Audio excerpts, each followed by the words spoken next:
మన central minister కూడా మన శ్రీకాకుళం అచ్చెన్నాయుడు వాళ్ళ బ్రదరు అర్రంనాయుడు కొడుకు రామ్మోహన్ నాయుడు గారు కూడా మినిస్టర్ అయ్యారు, సెంట్రల్ మినిస్టర్. ఆ వ్యక్తి ద్వారా మనకి చెప్పడం జరిగింది ట్రస్ట్ అంటే ఇది ఆల్రెడీ అని చెప్పేసరికి ఆల్రెడీ ట్రైబల్ మినిస్టర్ ఎవరైతే ఉన్నారో సెంట్రల్ మినిస్టర్ వాళ్ళది కూడా కన్సల్ట్ అయ్యే పరిస్థితి మేము ఏర్పాటు చేస్తున్నాను నేను. ఎందుకంటే ఆంధ్ర యూనివర్సిటీ ప్రొఫెసర్లు ఆల్రెడీ మన కిరణ్ కుమార్ ఐఏఎస్, మన శివకుమార్ నాయుడు అని మన పాడేరు ఢిల్లీలో కలెక్టర్ గారు చేస్తున్నారు.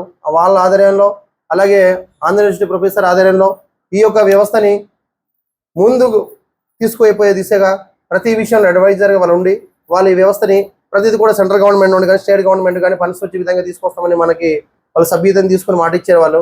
దాంతో భాగంగా వాళ్ళు చేసినా చేయకపోయినా కూడా మన కష్టజీతం ఏదైతే ఉంటుందో దాని భాగంగా మనం అంతా కూడా ఏం చేస్తామంటే ఈ వ్యవస్థని ముందు తీసుకుపోయేటట్టు మనం చేయాలా. చేద్దామా వద్దండి మనమంతా?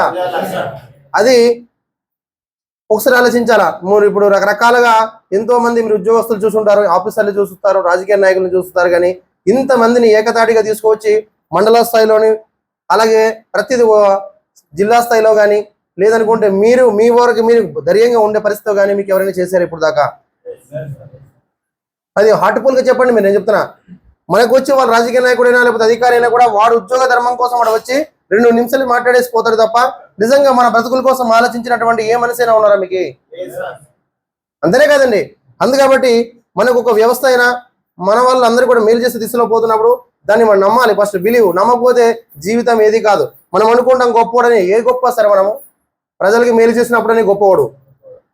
నీకు స్వార్థం కోసం నీ లబ్ధి కోసం నువ్వు పెద్ద ఉద్యోగం చేసినా కోట్లాది రూపాయలు సంపాదించినా అది ఎవరికి అవసరం కూడా లేదు. అంతేనే కదా?